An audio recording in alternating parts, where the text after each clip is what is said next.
Bismillahirrahmanirrahim. Assalamualaikum warahmatullahi wabarakatuh. Waalaikumsalam warahmatullahi wabarakatuh. Seperti biasa sebelum memulai pelajaran kita sama-sama berdoa mudah-mudahan pada belajar kali ini pada pelajaran kali ini itu mendapat dari Allah Subhanahu Wa Taala dan menjadi ilmu yang bermanfaat. Doa sesuai dengan agama dan kepercayaannya masing-masing.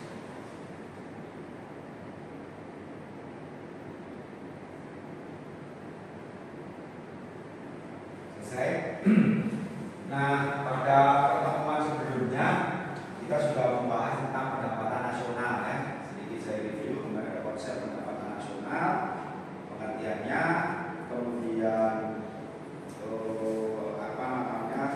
jenis-jenis perhitungan pendapatan nasional, pendekatan penerimaan, pengeluaran, dan ada pendekatan produksi.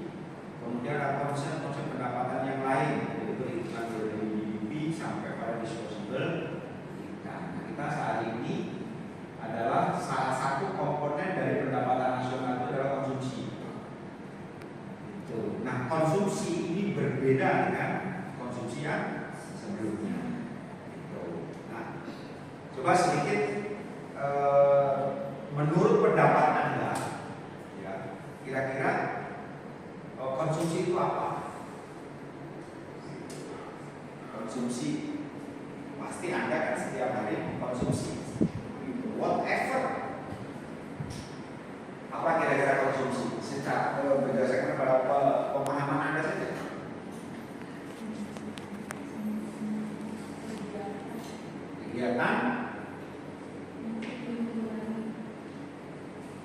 Kegiatan mengurangi uang untuk dibelanjakan.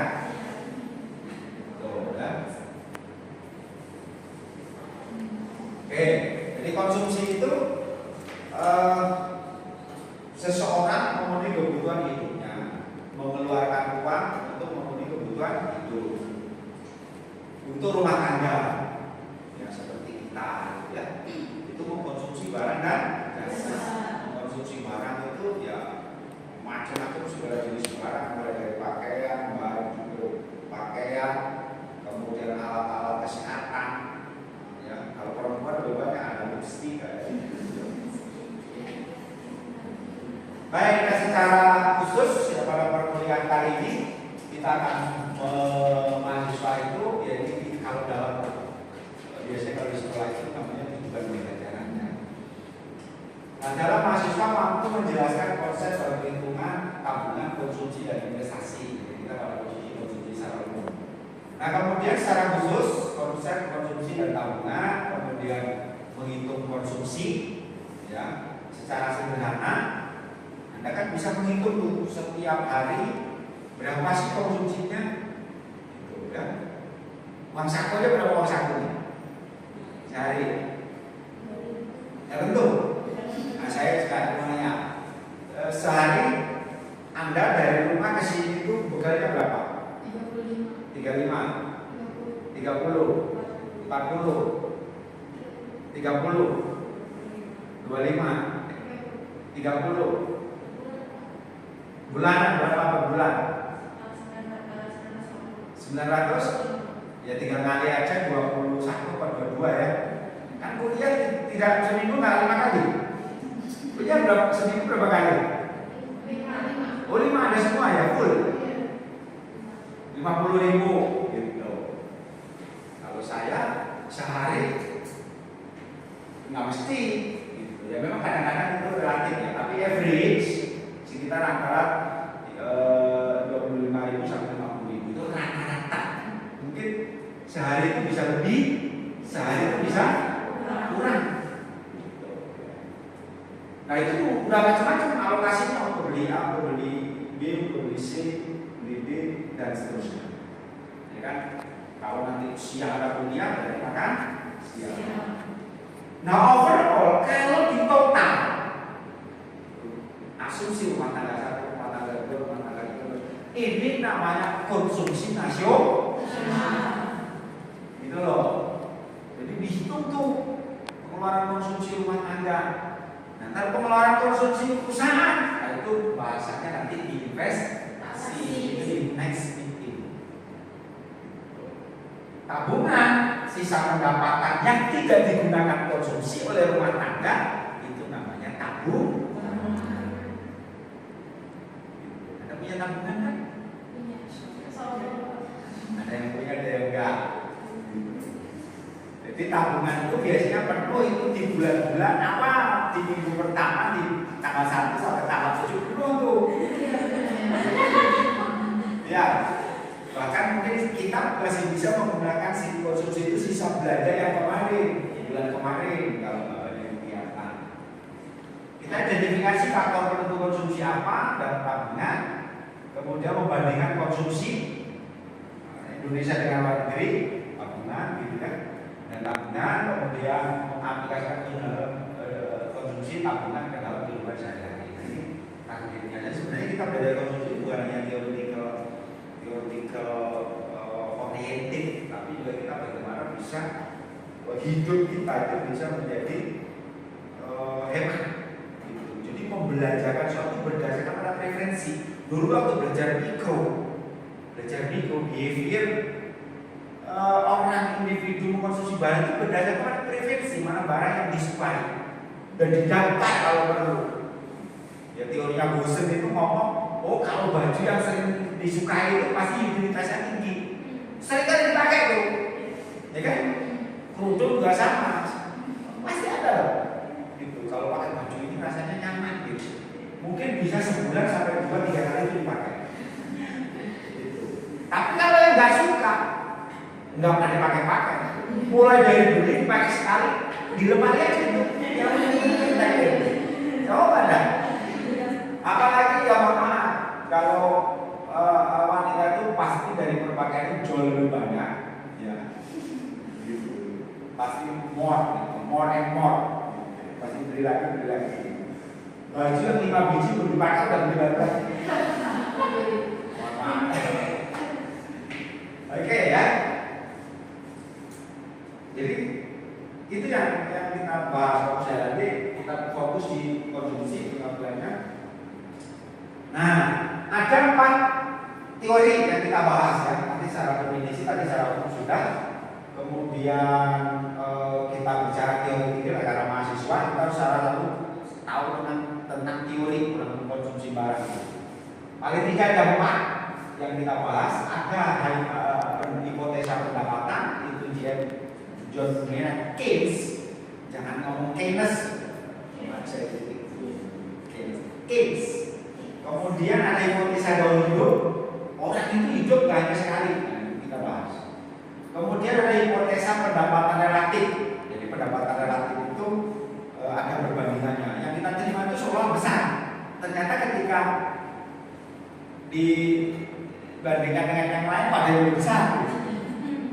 Ya, apalagi dalam satu tadi ada konsumsi tadi kan relatif, tidak absolut. Kemudian ada permanen income, yaitu Milton Friedman. Kalau hipotesa pendapatan relatif itu sendiri. Kemudian ada jadi saya paling suka itu kalau ngajar makro itu ya satu teori konsumsi itu paling saya suka.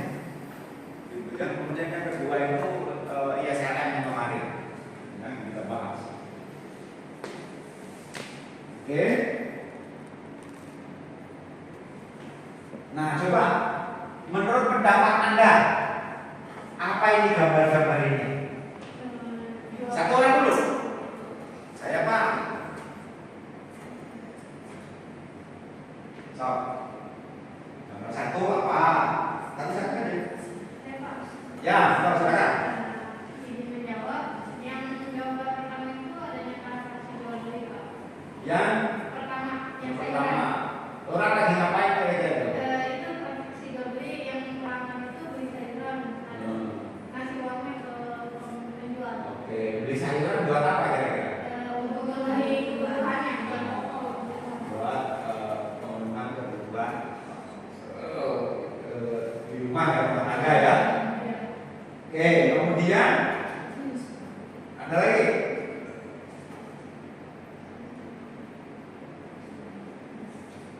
Sayap kanan. Coba lihat.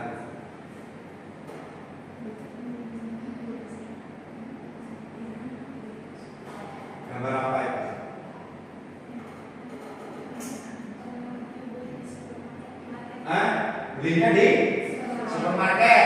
Kira-kira di supermarket ada sayuran nggak ya? Ada. Yang satu belinya di pasar tradisional, yang satu belinya di supermarket. Kemudian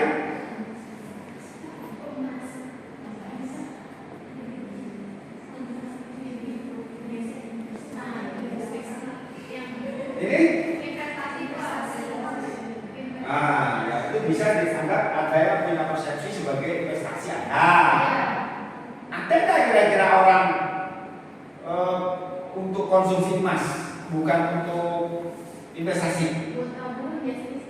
Ya, tabungan ada, investasi ada, karena disimpan dalam bentuk aset kan.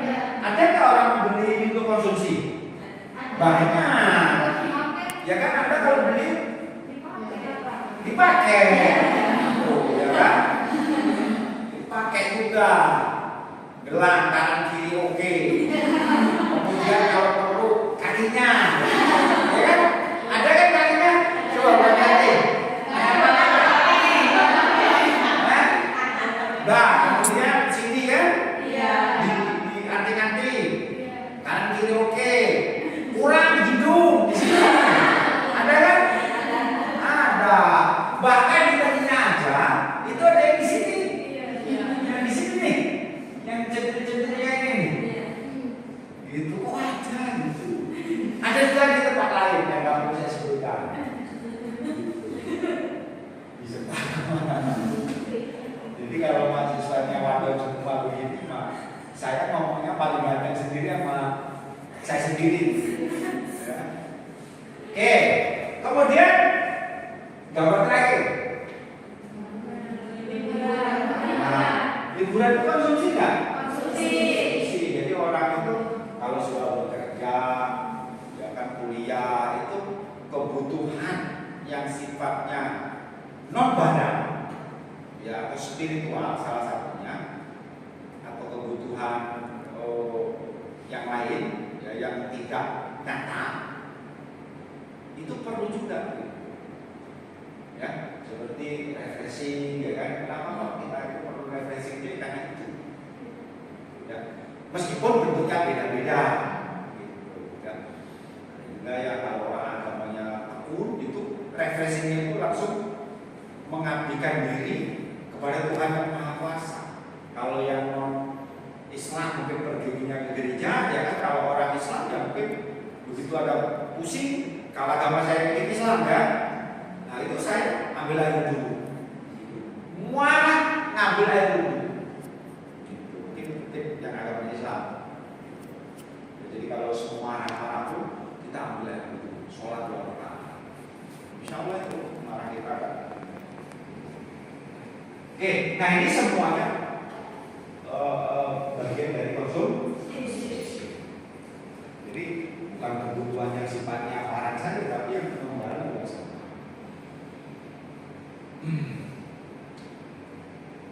Oke, bicara mengenai masalah apa itu konsumsi tadi sudah ya. Jadi secara terminologi pembelajaran atas barang dan ini akan beli rumah tangga yang kemudian membeli kebutuhan di contoh-contoh tadi semuanya itu membeli kebutuhan. Nah tentu besar kecilnya konsumsi akan bergantung pada pendapatan. Nah kalau kita lihat setelah peristiwanya Great Depression di Amerika itu presiden itu tidak hanya di Amerika, yang beredar kemana-mana ya. Itu sekitar tahun 29 sampai 30. Jadi teori ini muncul setelah terjadi depresi berat secara ekonomi, banyak pengangguran segala macam. Akhirnya muncullah teori konsumsi yang diterapkan oleh Keynes. Itu awal-awalnya ya, secara makro sebelumnya sih ada. Misalnya kayak Zambapese itu ngomong itu bahwa dalam teorinya klasik itu tidak pernah memikirkan dan mengeluarkan teori konsumsi sebenarnya. Itu pada dasarnya. Ya. Itu kan alami, gitu, ya. Tapi setelah munculnya makroekonomi modern tahun 36, ya, itu muncullah yang disebut dengan teori konsumsi. Jadi kalau kita mengenal teori konsumsi itu berarti ya, sejak tahun 1930. Nah, karena kalau dulu konsepnya itu supply create its our demand. Jadi kalau produsen buat barang udah otomatis dibeli. Makin banyak barang, makin banyak yang beli. Kalau sekarang beda. Kita produksi aja ya orang keinginan dan kebutuhannya antara satu dengan yang lain beda-beda.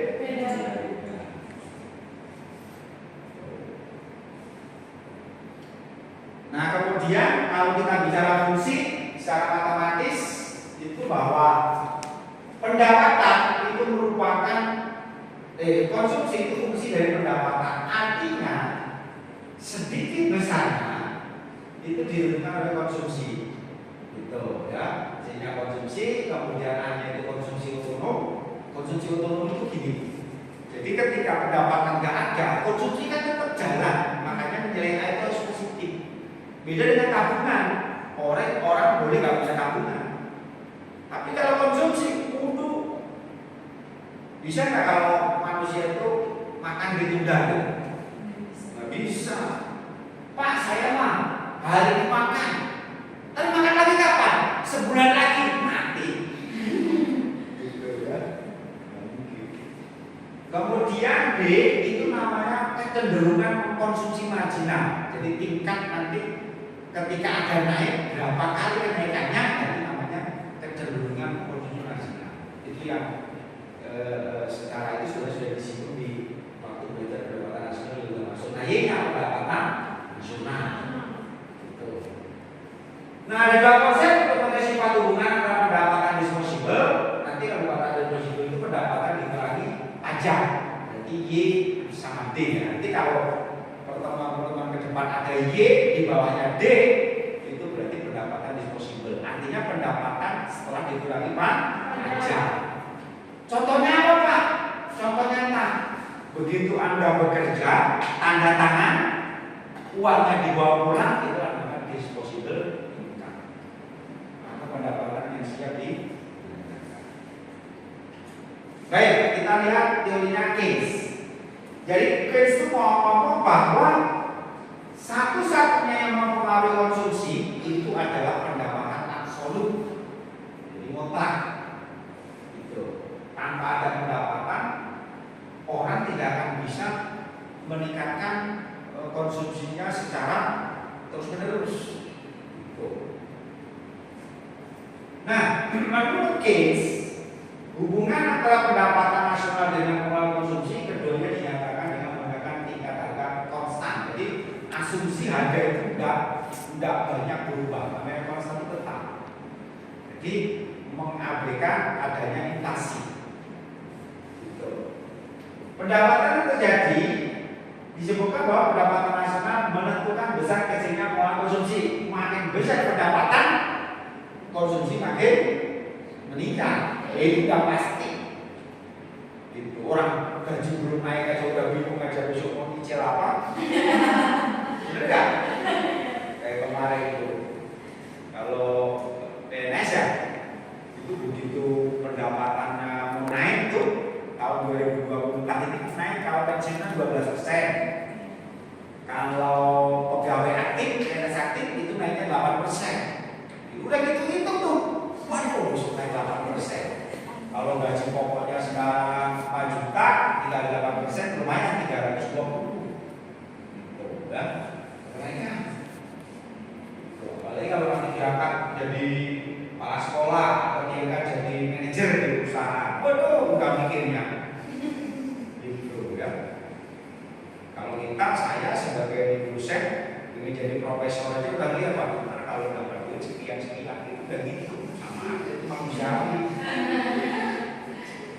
Jadi absolute income itu adalah menurut Keynes itu variabel pendapatan nasional perlu diinterpretasikan sebagai pendapatan nasional absolut, ya, yang dilawankan, yang dioposisikan dengan pendapatan relatif, pendapatan orang dan sebagainya nanti dibandingkan dengan yang lain.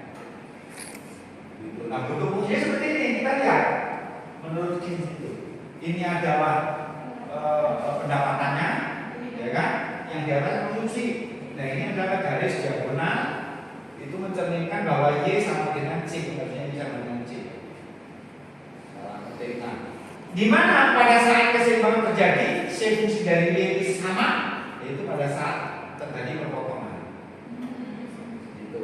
Pada saat ini orang nggak bisa nabung nih, gitu loh. Jadi kalau pendapatannya 1000, konsumsi 1000, ya ini.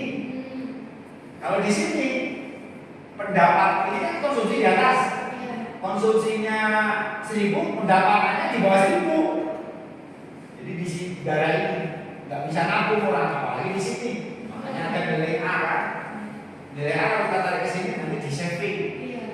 Tuh, tabungan negatif. Nah setelah ini baru orang nabung. Orang nabung itu dari sini. Jadi pendapat konsumsi 1000 mungkin pendapatannya 1200, itu setelah titik konsumsi sama dengan investasi. Secara sederhana mungkin. Nah kemudian yang kedua, ini gambarnya ini aja. Nah yang kedua, life cycle. Nah orang itu hidup nggak hanya hari ini, ya. Jadi Modigliani itu punya konsep bahwa konsumsi seseorang itu bergantung digambarkan sebagai daur hidup. Gitu. Orang itu awalnya nganggur, kemudian bekerja, terakhir pensiun, kan begitu? Iya. Ya itu cycle. Orang itu kan cycle. Anak-anak, remaja, kolot banget, mati. Itu apa namanya? Alami lah ya. Cycle. Nah konsumsi seseorang itu juga pada kondisi di situ. Pada saat anak-anak mungkin konsumsinya terbatas. Paling-paling pampers, susu aja, susu murni sama susu buatan. Ya, nah, sini lumayan. Nggak boleh salah ngomong nih. Oke, kemudian masih ada ketawa. Nah, Modigliani ngomong bahwa pola konsumsi masyarakat berdasarkan pada kenyataan bahwa pola penerimaan dan pola pengeluaran pada umumnya dipengaruhi masa dalam cycle-nya, kondisi cycle. Gitu. Hanya memang asumsinya bahwa orang itu seolah-olah kita bisa memastikan kematian, padahal enggak. Gitu. Itu kan hanya gambaran teori dari Modigliani itu. Kita kan berharap, siapa sih yang nggak berharap orang itu hidup 1000 tahun? Makanya kalau dalam agama yang saya yakini selalu berpikir begini. Kalau kayak sekarang aja nih, saya ngadepi mahasiswi yang cantik-cantik, itu seolah-olah menjadi dosen terus lama. Tapi gimana kalau kita beribadah kepada Tuhan yang Maha Kuasa, seolah-olah besok itu kita mati gitu. Jadi supaya khusyuk, jangan dibalik. Ngapain kerja capek-capek, besok kita mati, ya kita semangat. Bapak capek, besok mati. Ngapain kuliah? Kalau gitu kan, sarjana nggak dibawa. Nah itu kalau paradigmanya jangan di. Jadi itu ajaran yang penting dalam ajaran agama Islam ya, yang saya yakini. Jadi ketika bekerja, bekerjalah seolah-olah Anda itu hidup lama, dan beribadahlah kepada Tuhan seolah-olah Anda itu besok. Bahkan kata Nabi pun juga sama. Seandainya kita itu tahu besok itu kiamat, dan hari ini kita menemukan biji kurma, tanamlah begitu. Padahal kita tahu besok itu kiamat. Itu ajaran Rasulullah. Gitu. Nah ini masih ini teori yang Modigliani ini, ya. Nah kita lihat coba pertama, pada saat orang belum bekerja, punya tabungan nggak di tahap 1? Enggak, di saving di situ kan? Iya. Nah, kemudian pendapatan konsumsi orang konsumsi itu dia. Ini pendapatan. Ini konsumsinya terus. Nah, bekerja yang di Teknol ini, ya kan, mereka sudah pada periode berikutnya tertentu sudah mulai punya tabungan, terus bekerja, konsumsinya naik terus, ya. Tapi pendapatannya juga naik, gitu, naik terus. Dan di sini orang bisa nabung. Begitu pensiun, ya, begitu pensiun, orang kembali lagi ke awal, nggak bisa lagi nabung, gitu. Karena biasanya pensiun itu pendapatannya lebih kecil dari yang dia terima ketika masih aktif. Gitu. Nah, oleh karena itu hati-hati nih, ketika pada posisi di sini, makanya nabung itu penting supaya apa? Ini tuh bisa digeser di sini gitu tabungannya. Karena orang itu nanti pendapatannya besar, konsumsinya besar, pendapatannya semakin sedikit. Kenapa banyak sekarang itu orang setelah pensiun banyaknya stres, stroke, cepat mati, karena tidak siap menerima kondisi ini. Nah, ya, itu kondisi. Nah, ini match dengan teori berikutnya.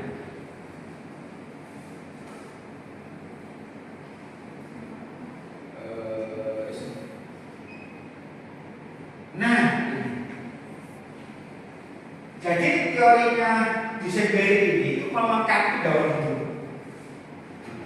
Ya, kalau tadi soal asumsi kalau misalnya pensiun kalau pakai negeri usia 60, kalau dosen 65, kalau pegawai negeri biasa itu 58, kalau P3K dari 5 tahunan diperpanjang SK-nya sampai usia kalau guru 60, kalau dia 58 pensiun. Kerja di perusahaan 58, tapi kalau kita punya usaha sendiri sampai mati, gitu. Udah nggak bisa ngapa-ngapain kalau diwaris ke anak. Nah, kalau dari pendapatan relatif itu bahwa pengeluaran konsumsi di suatu masyarakat ditentukan mengenai tingginya pendapatan ketika pernah dicapainya. Jadi ketika kita pendapatannya kecil, ya konsumsi kecil. Kemudian suatu saat pendapatannya naik, gitu. Lah, pengeluaran itu pernah nggak kita mencapai pendapatan tertinggi? Otomatis orang itu akan ikuti. Contoh misalnya kalau kita lihat sini, misalnya ini konsumsi, ini pendapatan, ya kan? Pendapatan. Nah, pada saat pendapatannya di sini, gitu kan? Berarti konsumsi kita menyesuaikan. Kalau misalnya konsumsinya di sini, berarti orang nggak bisa nabung. Di TNI orang nggak bisa nabung.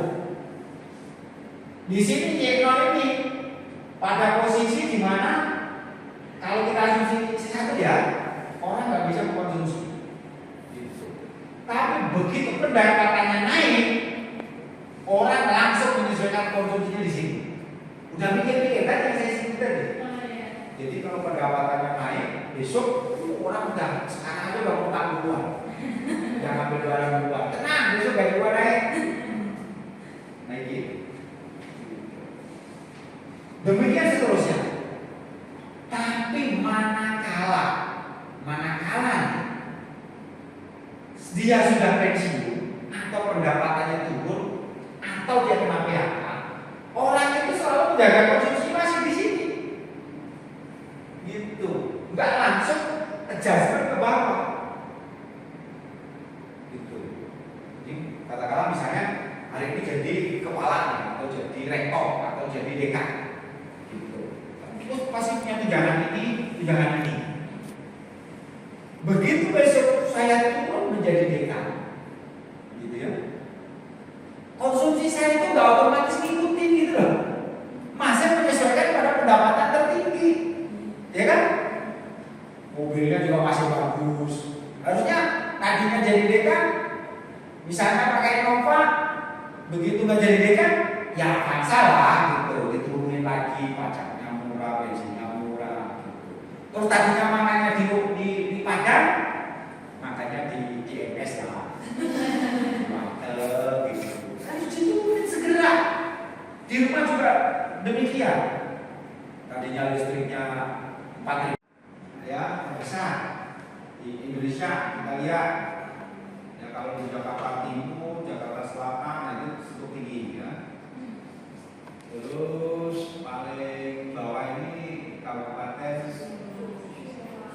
Sidoarjo ini di Jawa, jadi umumnya di Jawa tinggi untuk konsumsi.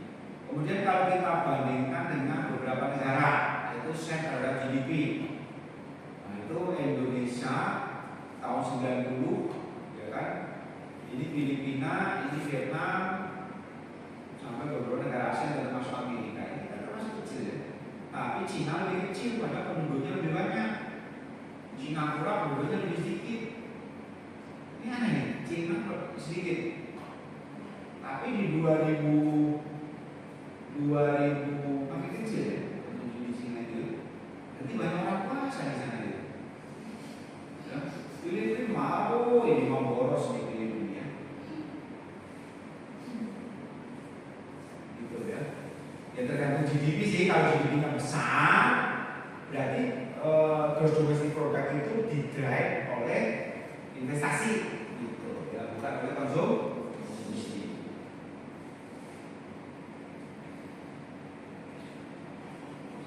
Baik, ini, nah ini, jadi konsumsi itu ada dampak plus, ada negatif.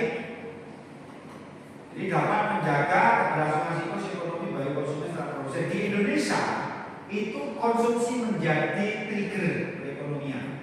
Salah satu investasi masih kalah. Nanti bisa lihat di data. Nah, perilaku konsumsi dapat menyebabkan kegiatan ekonomi menjadi lebih maju. Perilaku konsumsi membuat terus perputaran barang dan jasa. Kalau nggak ada orang kita bikin barang, nggak ada yang beli ya susah. Selama ada manusia, paling tidak barang dan jasa itu terpakai dibeli, bahkan sekarang itu lebih canggih macam-macam ya. Nah, kemudian negatifnya apa? Konsumtif maupun perilaku seseorang menyebabkan orang boros. Jadi orang itu menjadi karena banyak beli apa-apa dibeli, kan nggak penting pun dibeli. Makanya membeli barang itu harus sesuatu yang sifatnya penting. Sifat tidak enak atau barang tersebut menyebabkan seorang individu terjebak dalam utang piutang. Nah, sekarang ini lagi ramai apa? Pinjol. Ini saya ingetin nih. Jadi Anda harus hindari pinjol. Jika lupa nggak punya duit puasa, sehat, gitu ya. Pinjol itu sekarang kalau udah terlibat sama pinjol, karena persyaratan pinjolnya gampang, ya kan, maka margin atau bunganya tinggi. Kalau sudah masuk perangkat pinjol susah, kita pinjol susah keluar.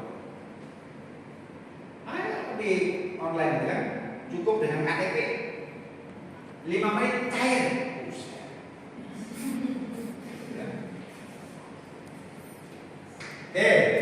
Jadi akhirnya itu susah sendiri, banyak sekarang orang dijual aset itu gara-gara terlilit sama pinjaman karena perilaku hidupnya.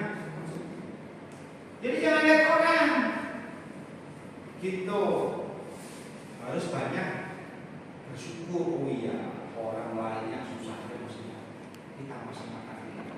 Dan itu kan tidak kalau menurutin nafsu mah, pengennya ini ono kan?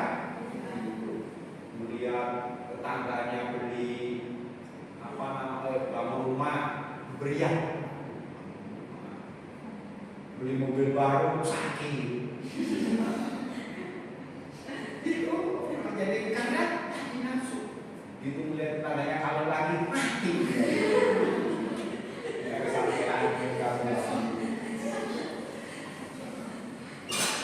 perilaku konsumsi dapat menurunkan minat atau motivasi seseorang untuk menabung sehingga menggait sumber dana investasi pada pembutuh. Ya. Jadi orang pada kondisi di mana kalau itu hawa nafsu itu bisa berdampak negatif. Oleh karena itu perilaku hemat itu penting dalam hidup kita. Buat membeli barang berdasarkan pada kebutuhan. Kebutuhan di jenjang-jenjang, di preferensi mana yang paling besar, yang krusial dulu. Gitu. Karena saya mau nanya, Anda punya uang 10.000, gitu. Pakai habis, perut lapar. Saya ingin nanya, jadi uang uang itu Anda gunakan untuk apa? Beli makan atau beli paket? Beli makan. Makan. Makan. Makan. Paket. Oh. Paket. Makan. Nah, yang paket kenapa paket? Kalau kita makanan baru kan kita bisa tahu ya, kan? Siapa tahu nanti ada rezeki lagi. Oh gitu. Jadi hari ini puasa. Yang makan bagus.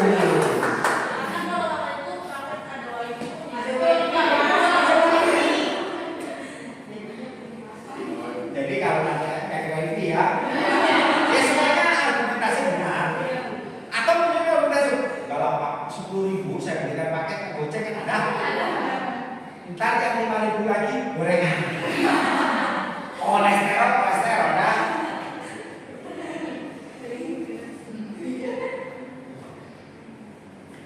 Oke, silakan kalau ada yang mau bertanya. Jadi kalau kita boleh kita konklusikan bahwa konsumsi dalam aktivitas ekonomi itu tidak bisa dipisahkan dari dalam kehidupan manusia. Selama orang itu hidup, mereka akan melakukan aktivitas konsumsi. Dan semua konsumsi tentu akan bergantung pada kondisi sosial, pendapatan, ya kan, kebutuhan, ya selera, kemudian budaya. Namun demikian dengan Anda mempelajari ini, itu ada hal-hal yang perlu jadi titik pelajaran. Itu adalah sikap pola hemat. Kebutuhan konsumsi itu berdasarkan rasional. Oke, silakan kalau ada pertanyaan. Nanya.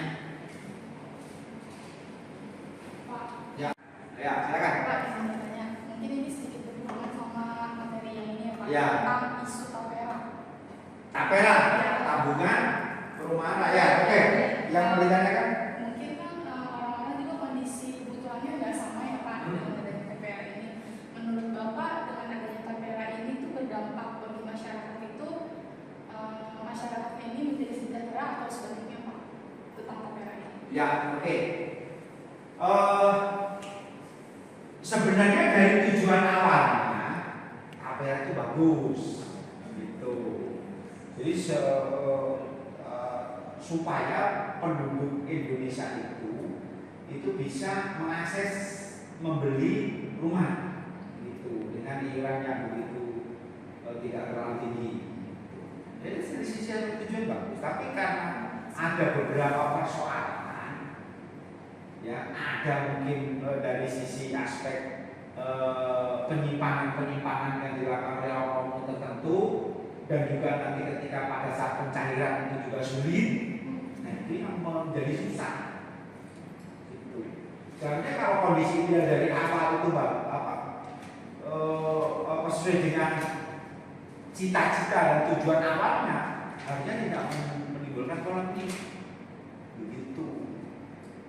Ya, menurut saya sih persoalan manajerial. Kalau menurut saya secara pribadi. Tapi kalau dari tujuan awalnya sih bagus. Karena pemerintah itu kan punya program juga namanya program perumahan subsidi. Yang cicilannya murah kan, terus uang mukanya murah. Nah itu kalau kita misalnya mencairkan tapera antara tataran antara 2 juta sampai 8 juta itu bisa berubah. Gitu sehingga cicilannya per bulannya sekitar 800, ada 700. Jadi jangan bandingkan dengan kondisi hidup di perkotaan. Gitu karena penduduk itu dari perkotaan pedesaan itu banyak pedesaan dan tanah-tanah di sana kan lebih murah. Gitu. Jadi kalau tapera itu ukurnya nanti yang kaya itu average, gitu loh rata-rata. Kalau orang memandangnya masih itu malah tipe gitu. Tapi bagi orang di pedesaan uang 2 juta 3 juta gede apa kecil? Gede banget. Gitu. Kira-kira seperti itu. Jadi artinya ya kalau sekarang misalnya kondisinya nggak bisa diperbaiki ya sudah balikin aja hidupnya. Gitu kalau nggak bisa mengelola karena itu nggak gampang. Itu ya itu. Oke. Ada lagi? Saya ini. Ya.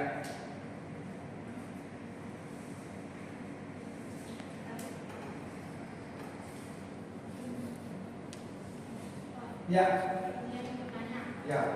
Kan waktu sebelum lama ini saya pernah coba nabung, tapi nabungnya itu nggak di bank, Pak. Nabungnya di Kayak semacam di rumah. Enggak, kayak semacam kripto gitu. Oh, ya, ya. Iya, kayak. Nah, terus pas saya itu bisa ini kan. Bisa dicairkan. Enggak, dicairkan bisa, Pak. Cuman mengikuti karena waktu itu ada kayak perang gitu ya di Palestina. Nah, itu kan berdampak kayak naik turunnya itu. Oh, iya, iya. Nah, pas saya lagi butuh banget tuh, saya tarik. Nah, itu Lagi turun. lagi Kan? turun banget. Nah, terus kata saya mikir kayak ternyata ada dampak positif dan negatifnya juga ya kalau di kripto gitu. Jadi kalau kita lagi butuh banget, kadang kan kita pengen butuhnya sekian, Ya, ya. pengen mikirnya sekian. Sedangkan pas kita ambil itu nggak dapet yang sesuai kita tanam di awal gitu kan. Nah, itu bagaimana? Jadi kalau di kripto itu kan cenderungannya bukan nabung sebenarnya. Walaupun awalnya itu penawarannya sifatnya nabung, karena nilainya fluktuatif. Logikanya kalau kita nabung itu paling tidak misalnya kita 10.000, ya nanti cairnya 10.000, tidak berkurang itu kan. Gitu. Tapi kalau ada perubahan, ada variabilitas dari uang yang kita tarik tadi, itu sudah masuk kategori investasi. Gitu. Pada saat harganya bagus, kita ngambil uang, itu pasti kita untung. Gitu. Tapi kepada saat kita butuh dana, kita ambil, kita tidak untung. Oleh karena itu nabung paling safe itu ya ke bank. Jadi bukan di kripto. Kalau di kripto itu adalah investasi uang yang memang sudah sisa pendapatan Anda, yang tidak mengganggu konsumsi dapur di rumah. Gitu, kalau mau ke kripto jangan menjadi utama, gitu loh. Artinya gini, ketika misalnya saya punya gaji 10 juta, 10 juta itu 6 juta urusan dapur nih, nggak boleh diganggu-ganggu. Ya sudah, 6 juta itu pisahin. Kalau mau ke kripto itu 4 juta, paling tidak 2 juta. Nah itu kan investasi, gitu. Nggak bisa diambil ketika kita butuh. Jadi kalau namanya investasi itu nanti ngambil pada saat itu. Gitu. Gitu. Nah setidak-tidaknya nabungnya di amplop apa tuh? Celengan. Tujuannya memang uang itu ada value of money. Ini di manajemen keuangan belajar. Value of money itu ada istilah. Ada namanya sekarang 10.000, besok itu udah bukan 10.000 sebenarnya value-nya. Jadi kira-kira seperti itu.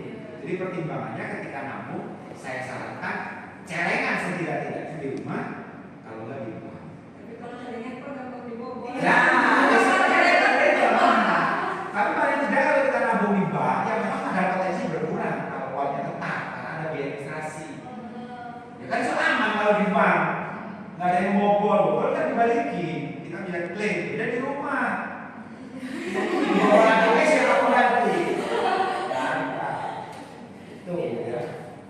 Itu prinsip. Oke, ada lagi cukup ya.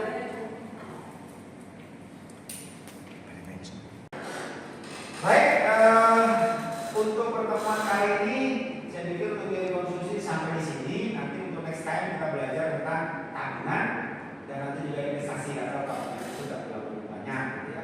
Terima kasih atas atensinya. Mudah-mudahan apa yang kita pelajari ini menjadi ilmu yang bermanfaat.